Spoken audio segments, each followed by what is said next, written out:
वर्ष 1973 में बाघ को भारत सरकार ने राष्ट्रीय पशु घोषित किया। बात यहां यह आती है कि बाघ को राष्ट्रीय पशु घोषित हमें क्यों करना पड़ा। इसके पीछे यदि हम देखें तो 1973 के समय भारत में बाघों की संख्या में निरंतर गिरावट दर्ज करी जा रही थी, जिसके कारण बाघों को संरक्षण प्रदान करने के लिए भारत सरकार ने राष्ट्रीय पशु घोषित बाघ को किया। आज के वीडियो लेक्चर में हम बाघों के संरक्षण से संबंधित विभिन्न पहलुओं पर सिलसिलेवार चर्चा करेंगे। नमस्कार, मैं शिवम निकरा लॉ पाठशाला के YouTube चैनल पर आपका स्वागत करता हूं। आज के इस वीडियो लेक्चर में हम देखेंगे कि प्रोजेक्ट टाइगर क्या है। अभी हाल ही में 1 अप्रैल को प्रोजेक्ट टाइगर को 50 वर्ष पूर्ण हुए हैं। इसी के सिलसिले को लेकर इसी से संबंधित कर्नाटक के मैसूर में एक अंतर्राष्ट्रीय सम्मेलन आयोजित किया गया, जिसमें प्रधानमंत्री नरेंद्र मोदी के द्वारा बाघ रिपोर्ट 2022 को जारी किया गया। साथ में एक अलायंस की भी शुरुआत की गई। तो चलिए हम आज का कार्यक्रम प्रारंभ करते हैं और देखते हैं कि आखिर प्रोजेक्ट टाइगर क्या है। यदि हम बात करें कि प्रोजेक्ट टाइगर चर्चा में क्यों आया, तो जैसा कि मैंने आपको बताया कि प्रोजेक्ट टाइगर को अप्रैल में 50 वर्ष पूर्ण हो चुके हैं, अर्थात 1 अप्रैल 1975 में प्रोजेक्ट टाइगर की शुरुआत की गई।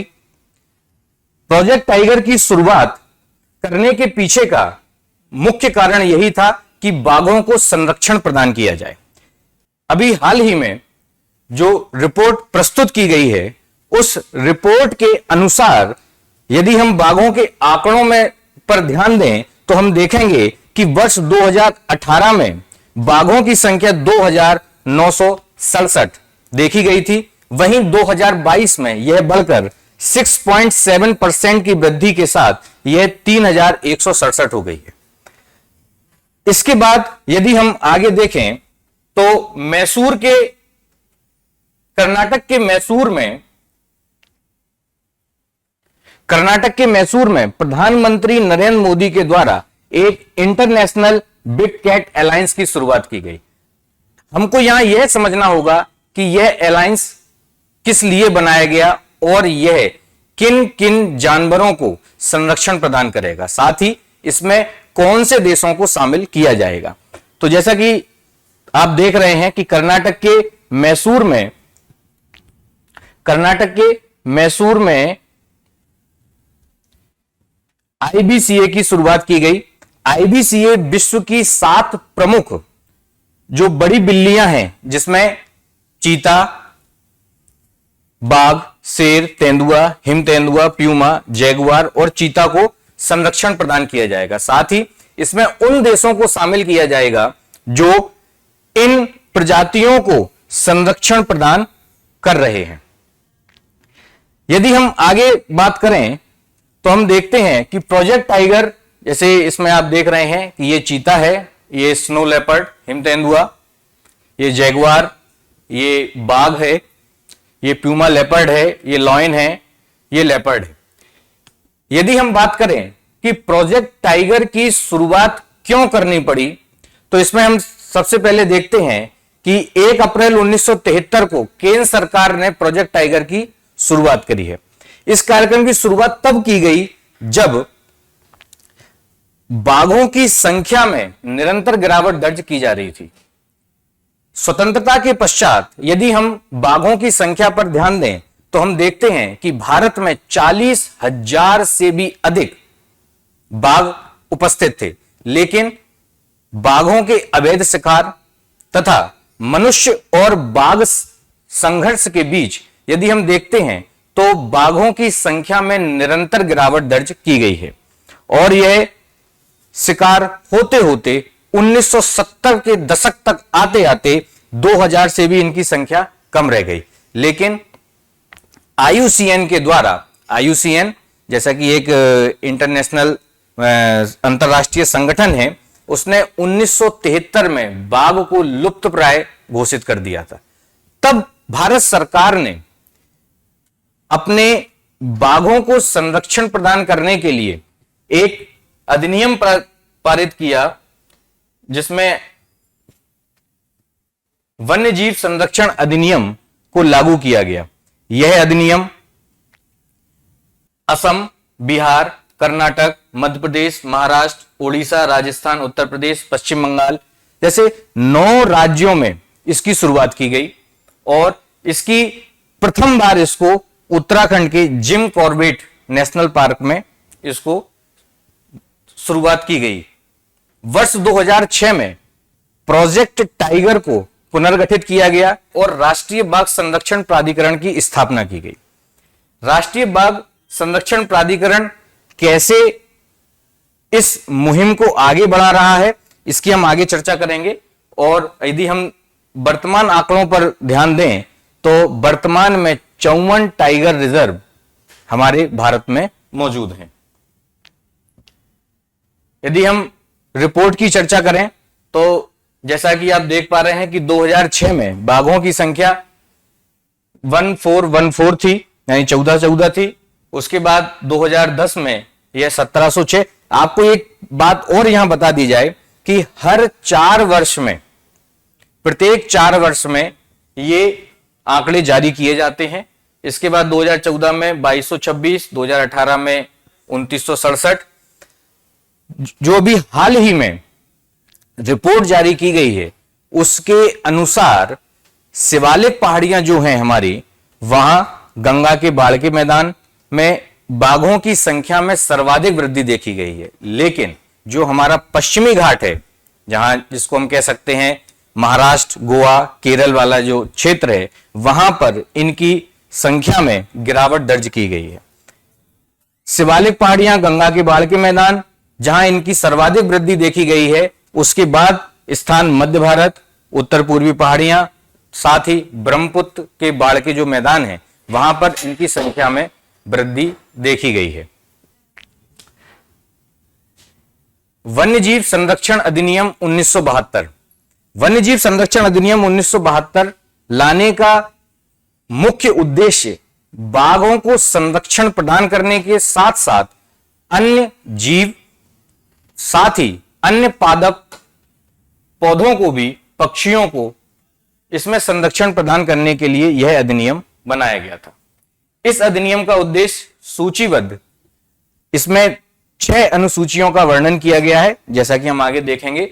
तो इसमें जो लुप्तप्राय, भारत में जो लुप्तप्राय वनस्पतियां हैं या ये कहें कि जो पक्षी हैं, पशु हैं, उनको संरक्षण प्रदान करने के लिए यह अधिनियम अपने नियमों तथा विनियमों के द्वारा संरक्षण प्रदान करता है। 2003 जनवरी 2003 में इस अधिनियम को संशोधित किया गया और संशोधन के पश्चात इसमें दंड तथा सजा के प्रावधान को बढ़ा दिया गया है तथा कठोर कर दिया गया है। वन्यजीव अपराधियों को पकड़ने एवं उन पर मुकदमा चलाने की यहां जिम्मेदारी सीबीआई को प्रदान की गई है। इसमें 6 अनुसूचियां हैं, जैसा कि मैंने आपको बताया था। पहली अनुसूची में 43 वन्यजीवों को शामिल किया गया है, जिसमें सुअर से लेकर कई तरह के हिरण, बंदर, भालू, चिंकारा, तेंदुआ, लंगूर, भेड़िया, लोमड़ी, डॉल्फिन तथा कई तरह की जंगली बिल्लियां, बारहसिंगा, बड़ी गिलहरी, पेंगोलिन, गैंडा, ऊदबिलाव, रीछ, हिमालयन पर पाए जाने वाले अनेक जानवरों को इसमें शामिल किया गया है। साथ ही इसमें जलीय जंतुओं को भी शामिल किया गया है। इस अनुसूची के 4 भाग हैं और इसमें शामिल जीवों का शिकार करने पर धारा 2, 8, 9, 11, 40, 41, 43, 48, 51, 61 तथा 62 के तहत दंड का प्रावधान किया गया है। वहीं यदि अनुसूची 2 देखें तो अनुसूची 2 में शामिल जीवों का शिकार करने पर वही धारा जो अनुसूची 1 में जिन धाराओं का उल्लेख किया गया है, उन्हीं धाराओं के तहत अनुसूची 2 के तहत भी दंड का प्रावधान किया गया है। यहां यदि हम दंड और जुर्माने की बात करें तो अनुसूची 1 तथा अनुसूची 2 के तहत जो दंड का प्रावधान किया गया है वह कम से कम 3 साल की सजा तथा अधिकतम 7 साल की सजा और जुर्माने के रूप में 10,000 से लेके अधिकतम 25 लाख रुपए तक का जुर्माना यहां वसूला जाएगा। यदि कोई व्यक्ति दोबारा यह अपराध करता है या इस प्रकार का कृत्य करता है तो सजा का प्रावधान उतना ही है, लेकिन जो न्यूनतम जुर्माना है वह 25,000 रखा गया है। यदि हम अनुसूची 3 और 4 की बात करें तो इसमें जिन भी जानवरों को संरक्षण प्रदान किया गया है उन जानवरों के शिकार करने पर दंड का प्रावधान है, लेकिन उतना नहीं जितना अनुसूची 1 और अनुसूची 2 के जानवरों के शिकार पर रखा गया है। इसके बाद यदि हम अनुसूची 5 की बात करें तो अनुसूची 5 में उन जानवरों को शामिल किया गया है जिनका शिकार कर सकते हैं, साथ ही उनका शिकार करने पर किसी भी प्रकार का दंड या जुर्माने का प्रावधान यह अनुसूची व्यक्त नहीं करती है।